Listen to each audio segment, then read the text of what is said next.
안녕하세요. 주식회사 코튼88 대표 전정구입니다. 반갑습니다. 대표님, 간략하게 회사 소개하고 어떤 사업을 영위하고 계신지 설명 좀 부탁드릴게요. 저희 회사는 답례품을 판매하는 회사입니다.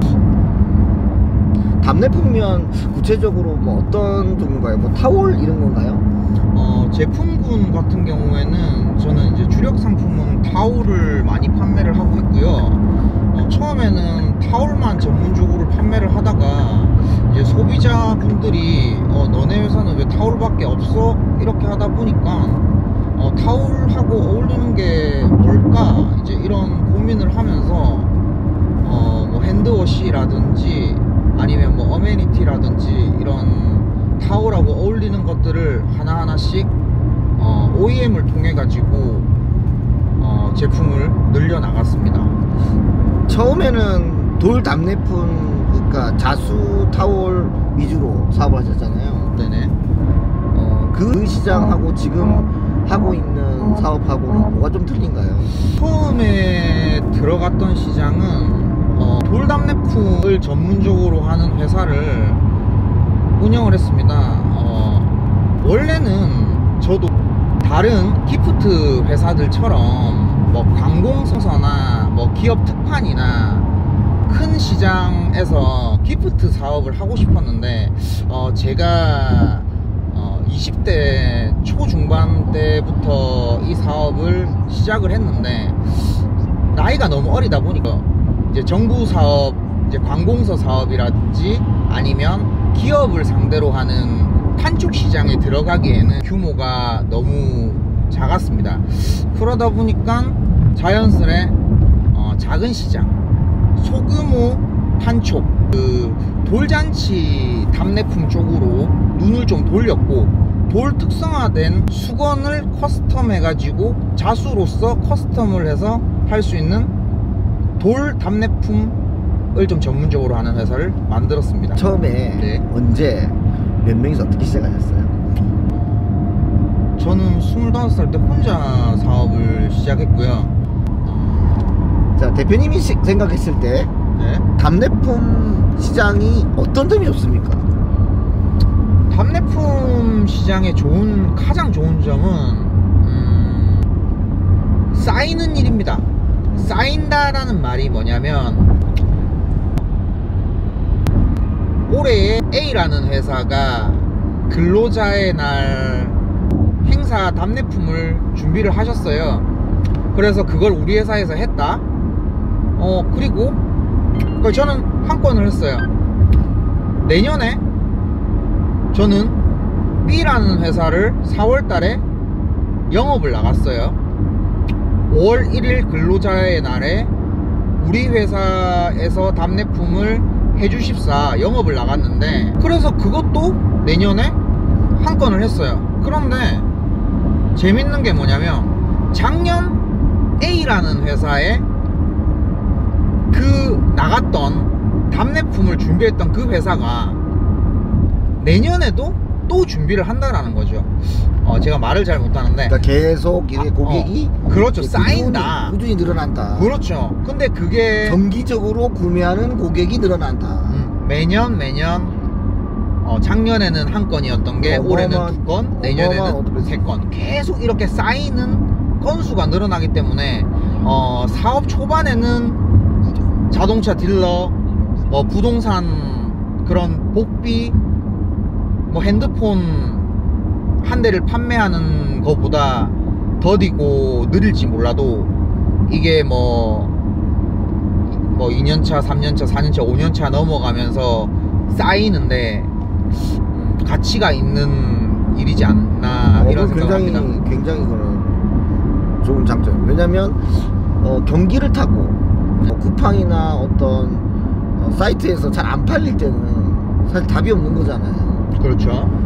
근데 이거 같은 경우에는 매년 구매가 일어나니까, 재구매가 일어나니까. 경기를 안 탈 수는 없죠. 어떤 상품이든 경기를 안 탈 수는 없는데, 우리나라의 정서를 좀 파악을 해야 된다, 이런 생각을 전 좀 많이 하고 살아가는데, 정서적인 부분을 이야기를 하자면 우리나라 사람들은 좀 많이 모이는 편입니다. 다른 나라 사람들에 비해서 모인다라는 거는 뭐 음식을 먹고 뭔가를 좀 나눈다. 처음에는 뭐 사람들이 모여서 음식을 막 먹고 헤어졌는데 뭐 그거 가지고 안 되니? 뭐 좋은 일이든 슬픈 일이든 모여서 축하를 해줬고 음식을 나눠 먹었고 와준 사람들한테 고마우니 거기서 선물이라는 그런 문화가 생겼고, 거기서 자기도 또 행사가 생기니 받은 게 있으니 또 주기도 하고, 그게 뭐 인생은 기브 앤 테이크, 그게 계속 반복. 아마 뭐 감히 말씀드리자면 뭐 저희 죽을 때까지는 그런 답례 문화, 선물 문화는 그게 정이라고 생각을 하고, 뭐 축소가 될 수는 있겠지만 계속되지 않을까라는 생각을 합니다. 사업을 시작하고 영위하면서 크고 작은 위기들 있잖아요. 그런 거에 대해서 좀 얘기해 줄 수 있어요? 첫 번째 위기는 사업 초반 때 왔었죠. 초반 때. 왜냐면 너무 소자본으로 사업을 시작하다 보니까 일단 자금이 없었습니다. 자금이 없어 놓으니까 주문이 들어오는데 생산이 안 되고, 그러면서 막히는 것들에 대한 그런 리스크가 너무 크더라고요. 근데 그런 부분을 돌파구를 처음에는 뭐 매출이 없다 보니 대출을 일으킬 수도 없었고, 그리고 뭐 집이 잘 사는 엄마 찬스, 뭐 소위 말해서 뭐 아빠 찬스, 엄마 찬스도 쓸 수 있는 상황이 아니었고, 네, 뭐 힘든 상황이었고 가장 큰 위기였는데, 구체적으로 뭐 어떤 오더가 들어왔는데 어떻게 발주를 못했다, 뭐 이런. 뭐 예를 들어서 뭐 관공서에서 뭐 몇월 며칠까지 뭐 타올 뭐 2,000장을 납품을 해달라 라고 하는데, 뭐 관공서에서는 납품을 하고 나서 이제 돈을 주는 그런 구조인데, 제가 그 몇천 장을 구매할 여력이 없는 거죠.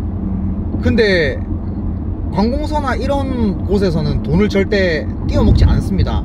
않는데도 뭐 거래처한테 설명을 하고, 뭐 지금이야 뭐 제가 돈이 만약에 없다라고 해도 10년이라는 그런 뭐 믿음으로 가는 사이들이 많은데, 사업 초반에는 뭐 제 자체가 일단 믿음이 없는 사람이기 때문에, 증명이 안 되어 있는 회사고 뭐 거래처들 뿐만 아니라 믿고 수건을 덜컥 준다든지 자수를 덜컥 지쳐준다든지 뭐 패킹을 덜컥 해준다든지 그런 업체가 없죠.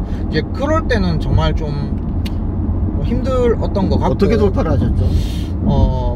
근데 그때는 참 불공평하다라는 생각을 했고, 그래서 큰 오다를 조금 포기를 했고, 소규모 답례품, 그때부터는 광급이 아닌 좀 소규모 답례품에 더 집중을 했어요.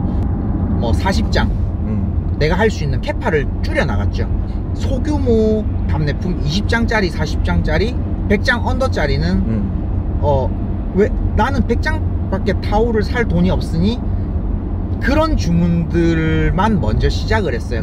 혼자서 마인드셋을 어렸을 때 정말 많이 했던 것 같아요. 회사의 매출을 계속 키워나갔고, 뭐 중진공이나 기보나 신보나 소상공인이나 이런 데를 1년차 때까지만 너무 가고 싶었는데 1년차 때까지는 진짜 꾸역꾸역 참았던 것 같아요. 그거를 뭔가를 매출이라든지 좀 맞춰놓고 움직이자라는 그런 생각을 그건 잘하신 것 같아요. 했던 것 같아요. 뭔가 계속 대출을 알아본다든지 아니면 제가 신용대출을 쓴다든지 그런 것들을 했을 때 별로 그게 좋은 영향을 받지 않는다라는 거는 뭐 네이버 검색해보면 다 나오는 거기 때문에 그런 레버리지를 일으키고 싶지 않았던 것 같아요. 넣어가지고 판매를 하셨는데, 네네.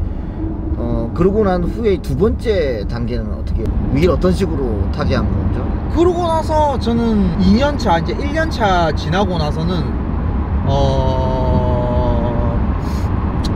은행을 찾아간 게 아니죠. 은행 대출을 활용한 게 아니라 두 번째는 이제는 회사 매출이 커지면서 직원이라는 거를 고용을 하는데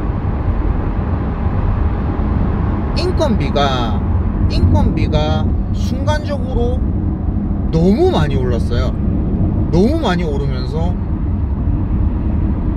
그 당시에. 네, 그 당시에 너무 많이 오르면서 뭐지? 약간 이런 생각이 들더라고요. 그러면서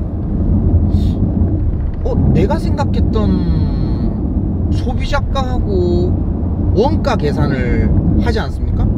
그렇죠. 뭐 타올의 원가, 자수의 원가, 패킹의 원가, 그 다음에 직원들의 인건비를 원가로 녹여보고 소비자가를 잡아놨는데 인건비를 계산을 해보니 소비자가랑 비교를 했는데 기업 이윤이 없더라고요. 이거는 아니다. 비영리 단체도 아니고 나는 영리를 추구하는 회사인데 그러면서 사업을 잘못하고 있는 건가? 라고 했는데 동종업계들의 소비자가를 봤는데 제가 싸게 파는 것도 아니에요. 그러면 이거는 문제가 조금 있다 해서 뭐 타올의 원가도 비교를 해보고 뭐 부자재의 원가도 비교를 해보고 인건비를 또 비교를 해봤는데 잡을 수 있는 것들을 계속해서 잡아 나가다가 다양한 이유가 있겠지만 일단 제가 잡을 수 있었던 거는 인건비를 좀 잡아야 되겠다 생각을 해서 인건비에 대해서 공부를 조금 했습니다. 타올 값을 왜 비쌀 수밖에 없었나. 타올을 100장을 사는 사람과 100만 장을 사는 사람의 타올의 가격을 매입하는 단가는 다를 수밖에 없습니다. 근데 저는 100장을 사는 사람이었고 100만 장을 사는 사람이랑 붙으려고 하니 당연히 26살 때에 우리 회사는 타올 값이 비쌀 수밖에 없었던 겁니다. 그거는 이유에 대해서 명확했고 뭐 나머지 부자재들도 똑같은 맥락이었고 그래서 우리가 다른 업체들보다 싸우려면 소비자가는 같아야 되는데 줄일 수 있는 방법은 인건비밖에 없다. 그래서 그때부터 할 수 있는 거는 인건비를 줄일 수 있는 방법에 대해서 공부를 했습니다. 보니까 인건비를 줄일 수 있는 방법, 일단 뭐 공부를 하든 안 하든 제가 잠을 줄였어요. 처음에는 제가 전화받고 제가 타올 갭이고 제가 포토샵하고 제가 촬영하고 개비고 개고 개고 경상도 사람이라서 그렇습니다. 그래서 이제 제가 그냥 멀티인간처럼 온라인 사업부터 그냥 제조까지 뭐 할 수 있는 일들을 제가 그냥 다 했어요. 그러면서 인건비 절감을 하는데 저도 뭐 사람이고 저한테도 주어진 시간은 24시간 밖에 없고 안 되더라고요. 뭐 아무리 열심히 해봤자. 그래서 뭐 사람을 줄인다, 한계점까지 도달한 거죠. 이거 가지고는 타업체들하고의 소비자가를 맞추어서는 회사가 남는 게 없다. 다시 공부했어요. 인건비에 대해서 공부를 하니 그때 처음 발견한 게